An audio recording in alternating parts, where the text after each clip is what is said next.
हिंदी वर्णमाला व विराम चिन्ह। इससे पहले की वीडियो देखने के लिए आप हमारे चैनल की प्लेलिस्ट चेक कर सकते हैं।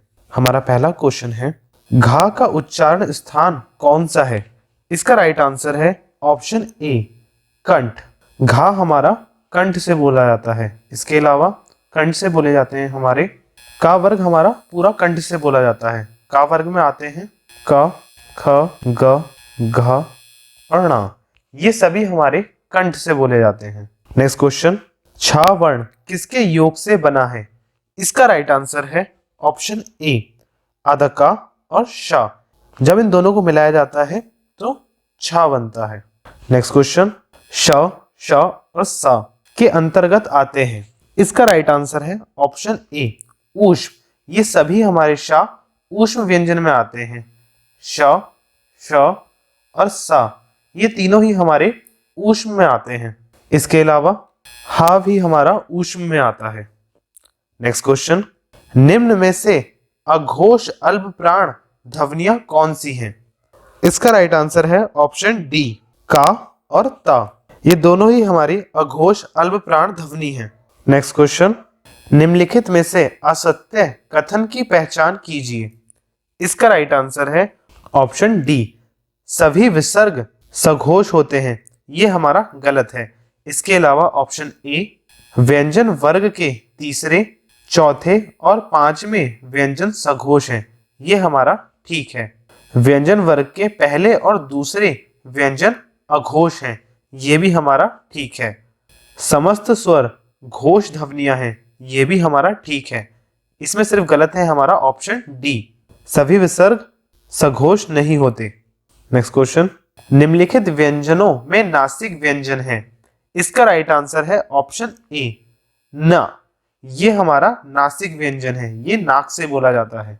नेक्स्ट क्वेश्चन, फा का उच्चारण स्थान है। इसका राइट आंसर है ऑप्शन बी, ओष्ठ।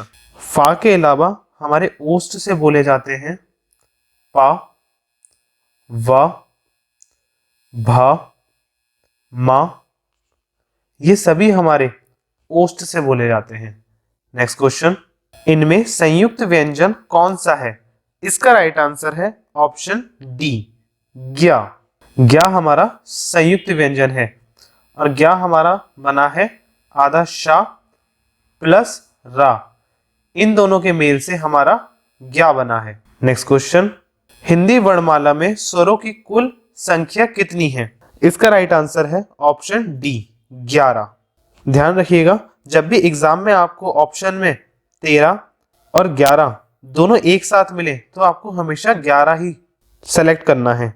अगर ऑप्शन में आपका 11 नहीं है तब आप 13 लगाएंगे। असल में 11 तो है हमारे स्वर, और अगर 11 हमारा ऑप्शन में नहीं हुआ, 13 हुआ, तो 13 हम इसलिए लगाते हैं क्योंकि इसमें 11 हमारे ये ऐड करता है स्वर और 2 इसमें होते हैं हमारे अयोग वाह।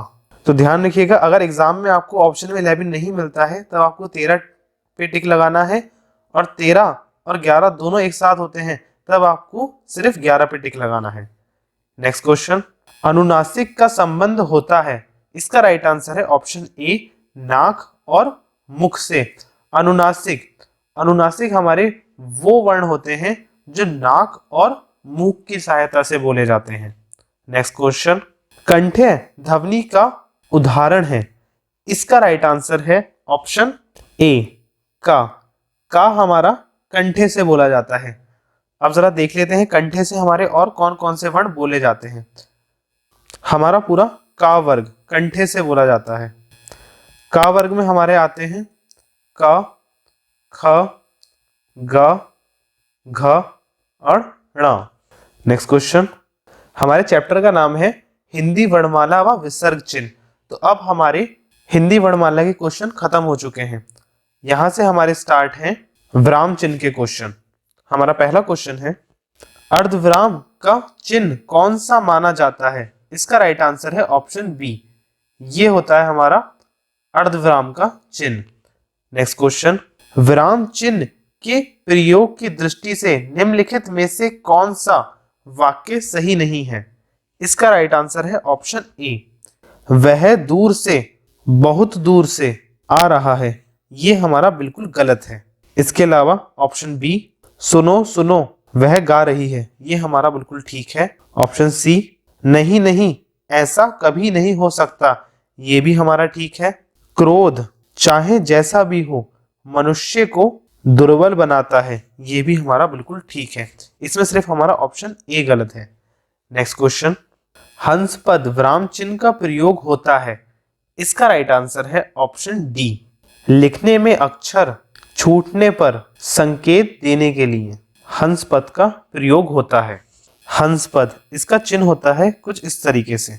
हंस पद का प्रयोग क्या है? जैसे हम कोई लाइन लिखते हैं, मान लीजिए ये लिखा हुआ है संकेत देने के लिए। अब अगर मुझे ये लिखना है संकेत को देने के लिए, तब यहाँ पर जगह नहीं है, इसलिए यहाँ पे मैं लगाऊंगा हंस पद और ऊपर लिखूंगा संकेत को। तो ये हमारा अब सही हो गया है, संकेत को देने के लिए इस तरीके से हंसा पद का प्रयोग होता है। नेक्स्ट क्वेश्चन, लेन देन, वीर मिलन, जड़ चेतन आदि शब्द युग्मों के बीच किस विराम चिन्ह का प्रयोग किया जाएगा? इसका राइट आंसर है ऑप्शन बी, इस चिन्ह का प्रयोग करा जाएगा और इसे हम बोलते हैं योजक चिन्ह। नेक्स्ट क्वेश्चन, दो विपरीत शब्दों के बीच कौन सा विराम चिन्ह लगता है? इसका राइट आंसर है ऑप्शन सी, योजक चिन्ह। योजक चिन्ह हमारा इस प्रकार का होता है, ये हमारा योजक चिन्ह है। नेक्स्ट क्वेश्चन, समासिक पदों पुनरुक्त युग्म शब्दों के मध्य प्रयोग किया जाता है, इसका राइट आंसर है ऑप्शन ए, योजक चिन्ह। मैंने ऊपर ही आपको बताया योजक चिन्ह हमारा कैसा होता है। नेक्स्ट क्वेश्चन, किसी की कही हुई बात को स्पष्ट करने के लिए वाक्य के अंत में किस चिन्ह का प्रयोग करते हैं? इसका राइट आंसर है ऑप्शन ए, विवरण चिन्ह। विवरण चिन्ह होता है हमारा इस प्रकार का, ये हमारा विवरण चिन्ह है। नेक्स्ट क्वेश्चन, किसी अक्षर या शब्द पर विशेष बल देने के लिए किस चिन्ह का प्रयोग किया जाता है? इसका राइट आंसर है ऑप्शन सी, इकहारा उदाहरण। यह चिन्ह होता है हमारा इस प्रकार का, इस तरीके से। नेक्स्ट क्वेश्चन, निम्न में प्रश्नवाचक चिन्ह कौन सा है? इसका राइट आंसर है ऑप्शन डी। हम सभी जानते हैं जब भी कोई क्वेश्चन पूछा जाता है यानी कि प्रश्न, तो उसके अंत में इसे लगाया जाता है, तो हम इसे बोलते हैं प्रश्नवाचक चिन्ह। नेक्स्ट क्वेश्चन, माता पिता दोनों प्रसन्न थे, इस वाक्य में माता पिता के मध्य कौन सा विराम चिन्ह लगेगा? इसका राइट आंसर है ऑप्शन ए, योजक चिन्ह। और योजक चिन्ह होता है हमारा इस प्रकार का। नेक्स्ट क्वेश्चन, इसने मुझसे कहा मैंने आज एक मशीन खरीदी है, उक्त वार्तालाप में किस विराम चिन्ह की कमी या त्रुटि है? इसका राइट आंसर है ऑप्शन ए, इसे हम बोलते हैं अल्प विराम।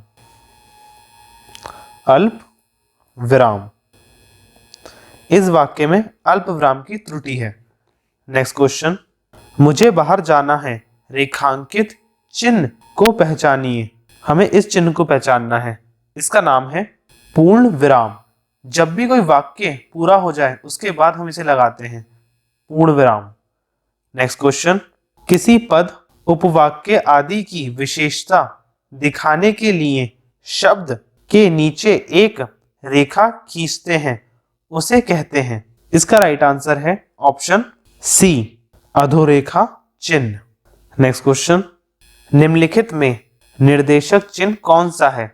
इसका राइट आंसर है ऑप्शन ए, ये, इसे हम कहते हैं निर्देशक चिन्ह।